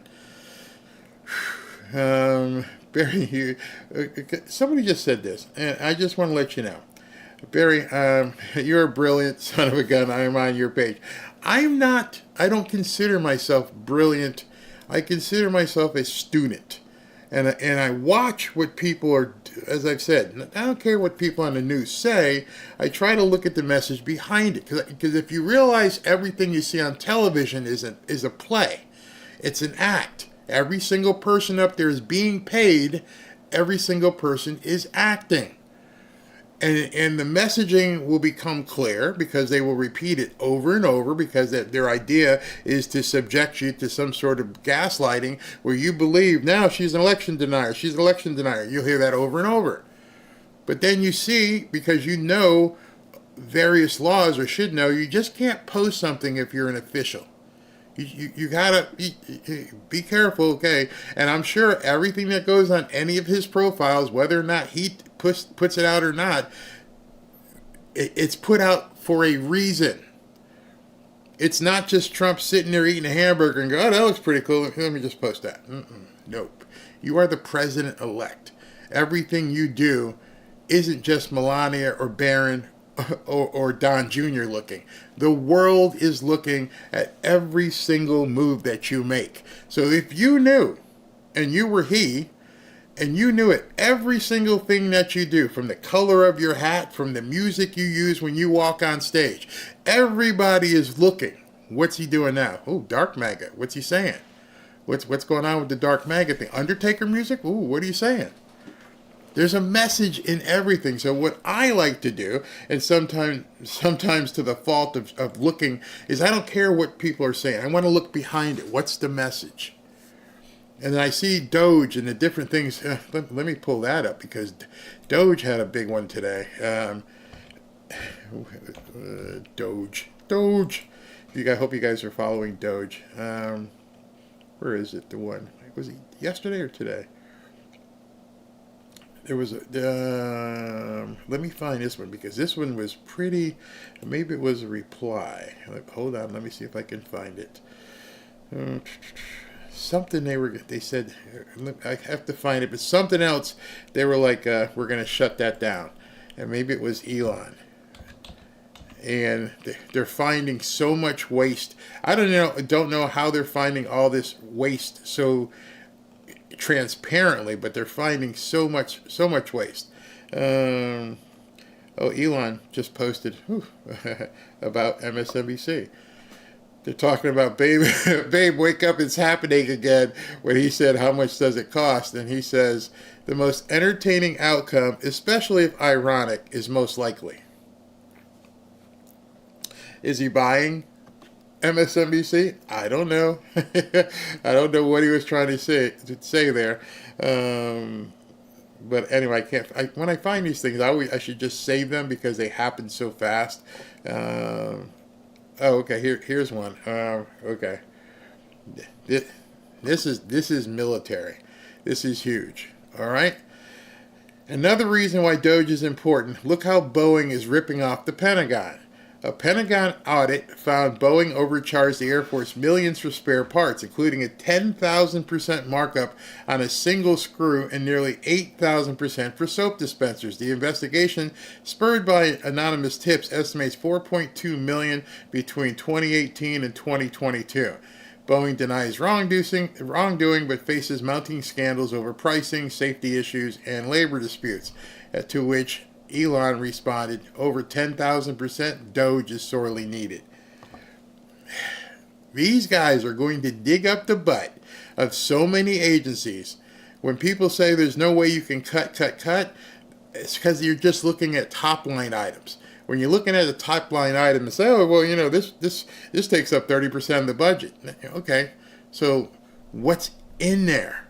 If you're overcharging by 10,000%, that tells you, if it's just that one item, there's a lot more stuff in there that probably accumulates to that 10,000%. It gets out of hand really, really fast. So understand that's what's going on. And then they posted this. Where is this? Let me talk about this one. Okay, it says they should be forced to reimburse the American people. All right, well, game on. Let me take some of your comments here before I go too far, and see what you guys have to say on this. I'm just closing some windows. All right. Doge is the new WikiLeaks. Oh, it's going to be worse than WikiLeaks. WikiLeaks didn't have the power of the presidency behind them. They weren't even close. Yeah, we want a refund. Imagine that. Imagine getting money back for years and years of overcharging. Whistleblowers are talking to Doge. You know why whistleblowers would be talking to Doge at this point? And why it makes sense for whistleblowers to talk to Doge? So you don't go to jail. If you're working in this department, you're in the procurement department, you're seeing all this stuff go on, I'd want to know. They will absolutely never say, they were once a great company, now no. Let me see. I think whistleblowers will become more apparent because we want honest and fair. I believe that. A new government is coming. Yep. Imagine the markup on a $10,000 part. Probably $100,000. How many people get greased with that? Companies like Boeing, Lockheed Martin made billions upon billions, and who made all that money as well? Because it's not just them that made the money. So let me do something. We're an hour and a half in. I've got my top 10. I may save that for tonight's show because we're running along here, and I got some things I want to tell you. So just to let you know, we are taking things in a completely different way here. As you saw, and I wanted to see what you guys would say, the poll I put up earlier was, I have some killer interviews scheduled. Do you like interviews? And 86% of you, out of nearly 6,000 votes, 86% of you said, yeah, you'd like to see some interviews. I've got 2 interviews in the can right now. Both of those interviews, I'll only be able to put a snippet out here because of what these guys would do. They'd freak out. And so I'm going to have to post the full interviews on both X and Rumble. And both of these interviews are going to blow your socks off. I mean, absolutely blow your socks off. And then I just got texted from Ashley, and she texted me she just got confirmed a couple more interviews. And if I even told you who they are, you wouldn't believe it. She is doing such a fantastic job scheduling these interviews, getting them in place, and they're with really, really, really impressive people that you are going to want to hear from. I mean, I'm not talking about another smaller YouTuber. I'm talking about, some really, really impressive people. And so I'm going to try and see if I can't do those, like take a day out of the week where we're going to do an interview. We'll do one. And what I'm going to do is I'll do a live show like I'm doing now, and then I'll segue into the interview. So it'd be like, hey, everybody, so I want to let you see this interview I did with John Smith. And John Smith was so great for coming on the show, and boom, I'll hit a button and we'll play the interview. Rather than just put it up by itself, I just figure out incorporate it into the show, and then on the outside, we'll come that way. Some will be live, but some of the people in their schedule, I've been filling them daily at this point. I even have one tomorrow with I can't even tell you yet, but I'm gonna make a big splash with these interviews, and I just think it's gonna take things to the next level, and I hope you enjoy it. One person that she just confirmed today is very much in the news right now, has been included in 1 or 2 of my videos, and is in Washington, D.C. That's all I'm going to say. And when I do that interview, that's going to be probably one of the ones you guys are definitely going to want to see.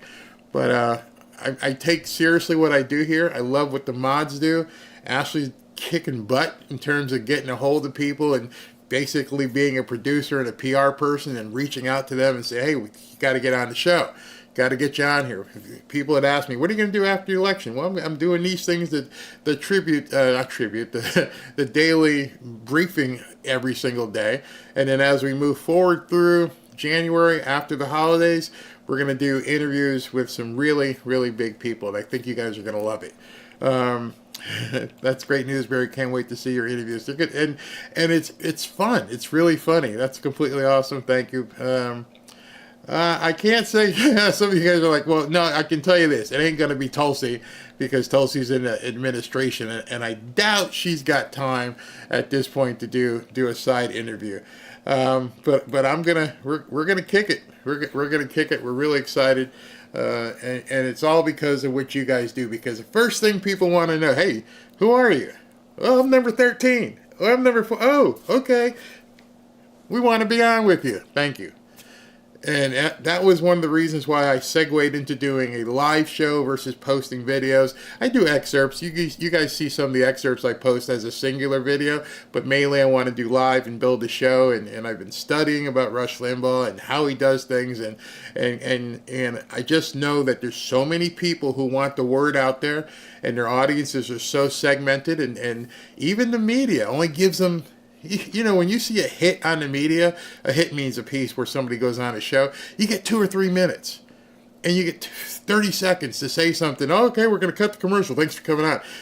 Little do you know what these people are really thinking when you spend 30, 40 minutes talking to them. I mean, it's so much more than some of the broadcast show because you don't get any time. And even then, the hosts have to be careful what they say. And so when I talk to the people, I say, listen, we're going to talk about this. Are you comfortable? Are you ready to go there? Don't say this because it's going on YouTube. And then, boom, we roll. And the first one I did was with a man who's a pastor, and he talked about some things that he did, and it was just like he was sitting across the table from me. I felt like as I was looking into the camera and seeing his face that we were sitting right across the table. So enough with the preview. The first one will drop on Monday, and I hope you enjoy it. It's going to be fun. I remember years ago there were problems in the Navy with toilet parts costing thousands of dollars. Yes, I did. Barry got Kamala. No, I can tell you that won't be it. That won't be it. Is Matt a lawyer? Matt Gaetz is indeed a lawyer. He went to Florida or Florida State as his undergrad, and William & Mary is where he got his degree. Any George Thorogood interviews? What?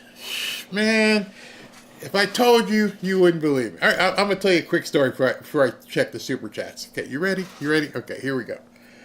Back in the day when I was a bar bouncer and then I got promoted to general manager, it was one Christmas weekend, and George Thorogood used to live right next door to me.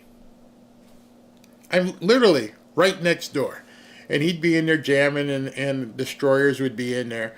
And one night, the band that was supposed to show up at the club and play, it got snowed out. They couldn't make it.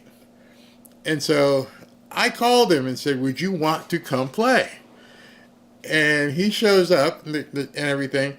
And it's like, dude, what do we pay you? I mean, you're freaking George Thorogood. He goes, order me a couple pizzas. He got a deal. And George Thorogood played for about 2 hours for the price of a couple pizzas. That's one of my stories. But anyway, that was a different life back then. Get Matt on. Well, now that Matt's not in maybe we could get some of him. You know what I'm going to do also? I'm going to because I like what you guys are saying here. I'm going to put some sort of document or something where you guys can go and tell me who you'd like us to interview. I mean, Ashley's with the granddaughter right now, but that would be awesome. Awesome if you guys could let me know. That would be perfect. All right, so one other thing I got to tell you. Let's see here before we go, and then we'll have our show tonight. Thank you to every one of you that has joined in our X group. Our X group has recently passed 10,000 people, 10,000 members. I am so psyched. 10,000 members have joined our group. If you want to join, go to fanfareshop.org/group and join 10,000 patriots that are in there right now. Also, we've been giving out hoodies. All you have to do to win is go to enter to win is fanfareshop.org. And if you go there, you can go ahead and enter to win a hoodie when we give them away in the evening show. So that's where we are with that. Matt's going to shut down insider trading. I would hope somebody would. I would hope they definitely would do that. Mega haters, please, we get to ask questions. Love the Thorogood story. It's absolutely true, bro. It's true. Let me see here. I'm not trying to take away from you, Barry, but check out Robert Gouveia. He digs deep in government documents. Yes, yeah, I think he's obviously Esquire. He's an attorney. Yes, I've seen some of his stuff. Interview Matt Gaetz. I don't know how we would ever get him on. Yeah, okay. Well, I'll have Ashley see if she can get in touch with him. Maybe he'll do it. I mean, he's here in Florida. Maybe we can do it in person. That would be awesome. Barry, your show is excellent. You're helping me cope. You're helping me cope. Thank you. All right, so let me just go ahead and do a quick check on Trump's social. Nope, nothing there. Let me check with Caroline Levitt and see if she's posted anything. If there's any news that has broke since we started. Nope, nothing there either. Everybody is saying it. Just so I can show this to you. Again, this is right now, it's just rumor. It has not been confirmed anywhere, as I just showed you. But it says that Kelly Loeffler from Georgia, former senator of Georgia, is expected to be named Trump's agricultural secretary pick after spending millions to get him elected. Like that. They needed to say that. Trump's new Secretary of Agriculture, Kelly Loeffler, grew up on a soybean farm. We need to know her views on GMO crops and Monsanto immediately. Oh, they just want to cause problems. Well, I'll say it's not so. Kelly Loeffler should be a big no. Intercontinental exchange, all of her mirrors. So already the fight's begun.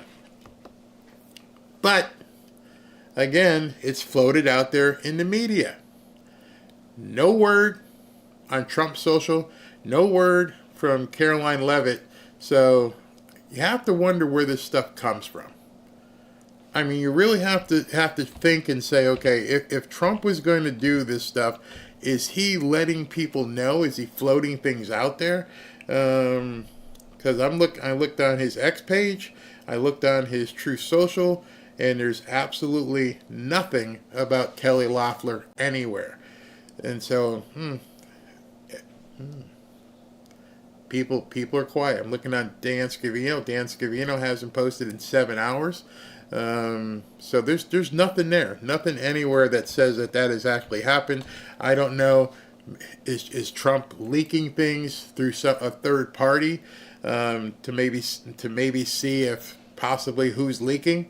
But no, there's nothing anywhere. Nobody. It's Friday afternoon, slow news day, and we'll take it from there. It's just slow. All right, so let me go and check some super chats and thank you guys for everything you've done.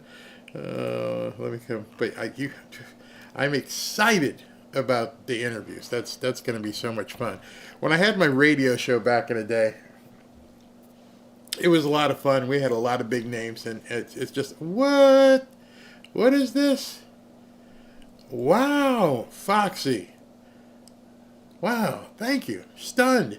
You're the best. I thoroughly enjoy watching your channel growing and being a part of it. Wow, thank you very, very much, Foxy. Wow, that's awesome.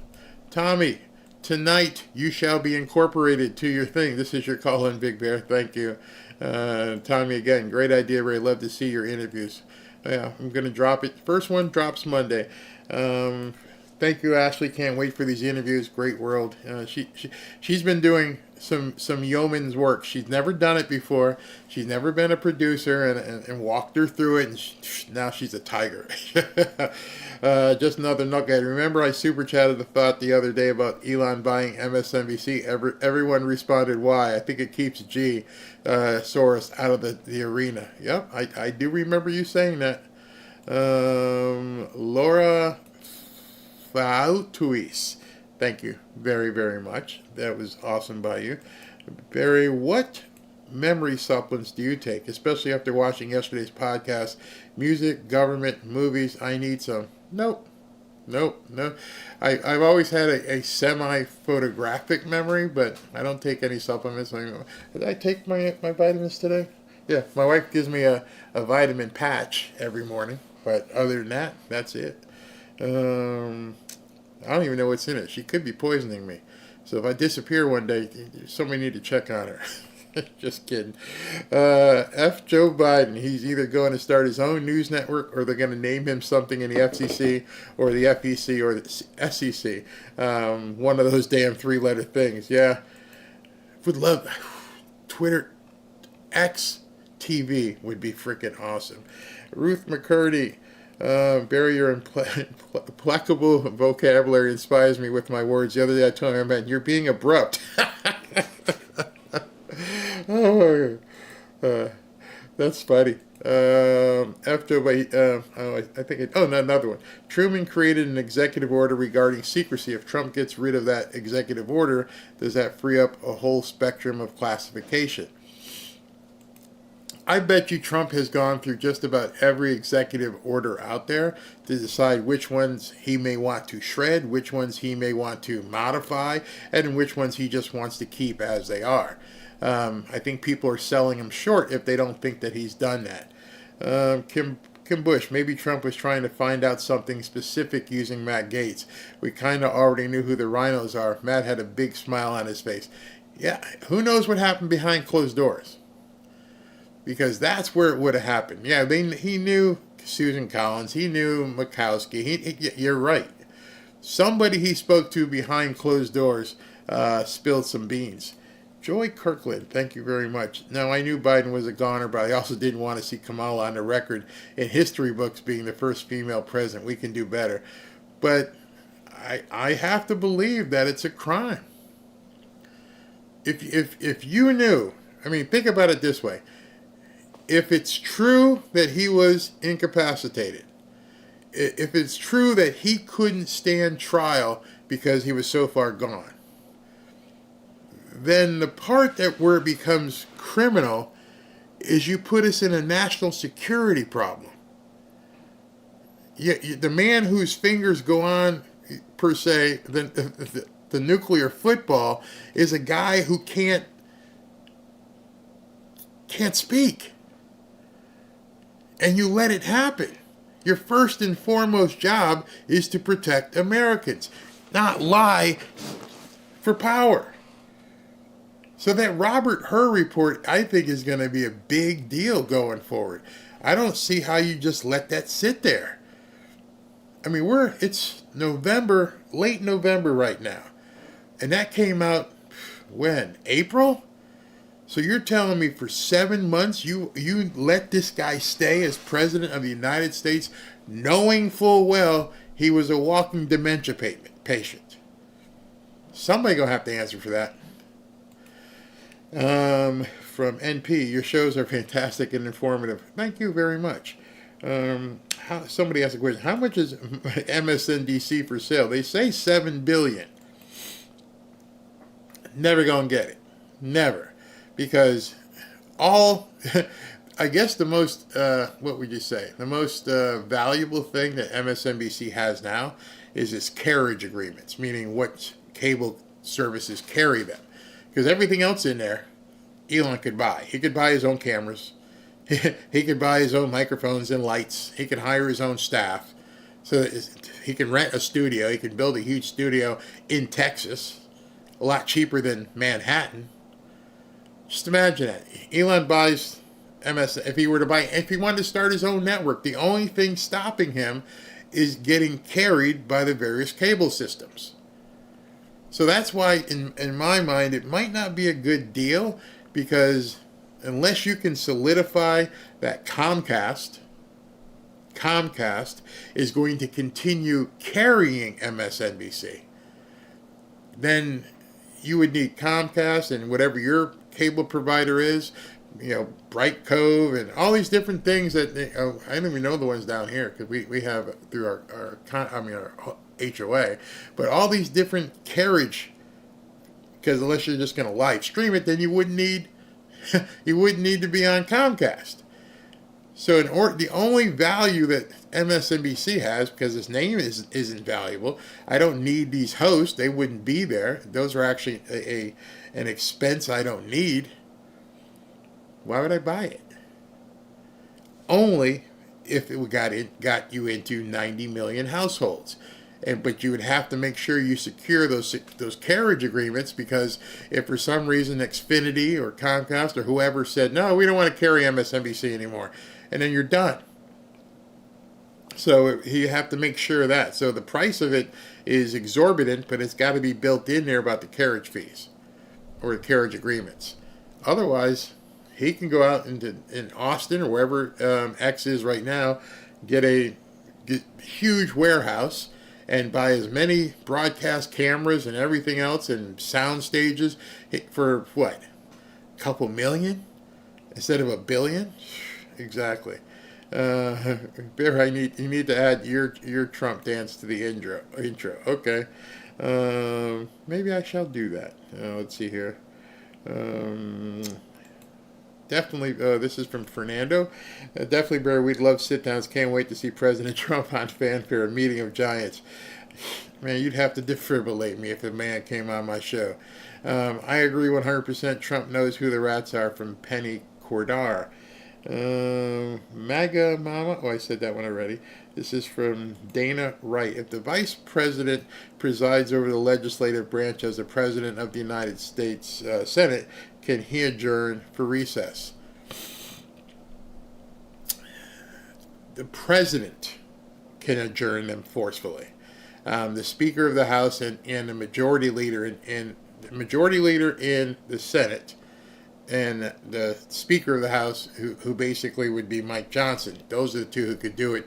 The president would, if they don't do it, he could do it above them.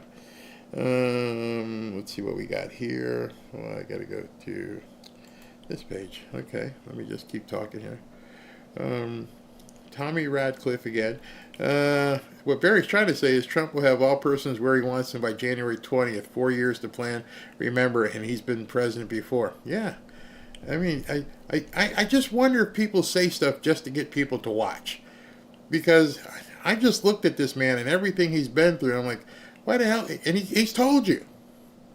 If he knows it, and he has said it to you, I don't need this. I really don't need this. So he's telling you he thought about it.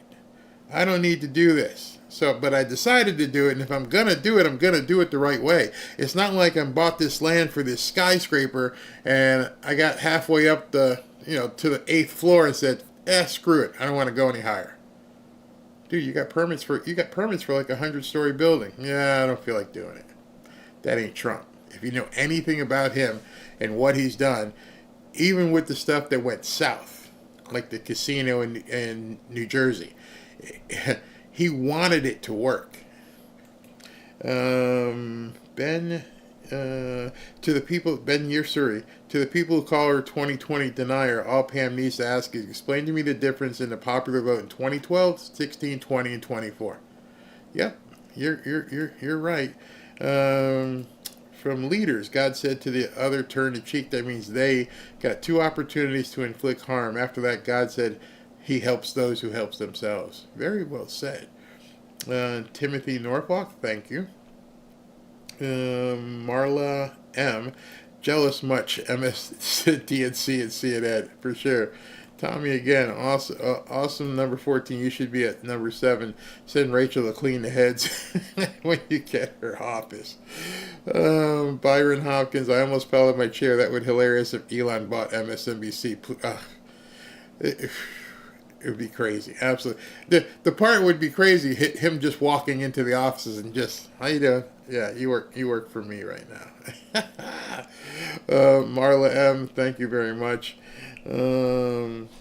Yeah, I was thinking this too, Greg. Rachel Maddow must have one hell of an agent. They negotiated a contract of $25 million down from 30. Everyone who was laughing, oh, she got cut $5 million. I'm like, she's still making 25 a year for 1 day a week. Talk about a parachute. DSW, absolutely love your podcast, Barry. Your analysis of all things is Trump is amazing. Thank you. You sort the facts from the BS. If I'm an Aussie patriot, and always look forward to it. Thank you very, very, very much. Chris says, thanks, Barry. So glad your channel is blowing up. It's nice to see hard work and determination pay off. Thank you very, very much. And let me just tell you, when you say blow up, I was getting many thousands, hundreds of thousands of more views before, and I got pissed off, and I'm like, they're pushing my stuff down, they're fighting me every step of the way, they're telling me you can't put this up. And about 3 weeks ago, I was talking to my wife, and I just went, and Ashley, and like, I'm just gonna push through. They're not gonna make me leave unless they turn me off. 35 crew, the top 20 is no small feat. Congrats and keep up the work. Thank you very much.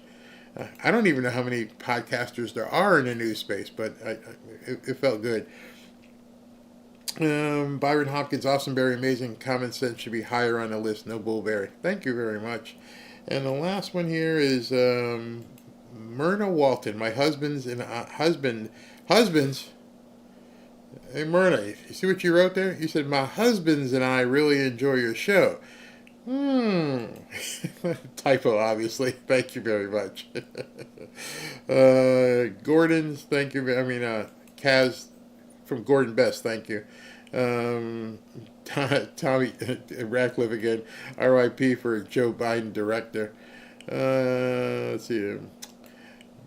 Neo says, Barry, I remember the movie Wag the Dog. Yep, everything we're seeing right now, everything we're seeing is just doing that.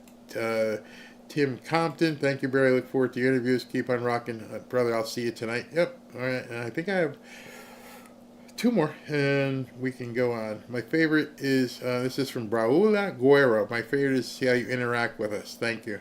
I love it. I love talking to you guys.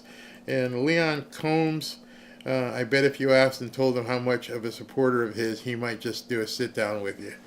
I think he's just too busy right now. He's got some house to clean. He's got some butt to kick. Wendy A. Who put me in timeout and what for? I don't use foul language or anything. Wendy, I don't know, but I'm sure right now all the mods who are on right now are seeing what you just wrote, and they will obviously address you and let you know what's going on. I can't tell you if you were even in timeout. Just understand, sometimes when you post something, if you put it in there certain words, these guys up here will just go ahead and delete it because they don't want the bad words in the comment section.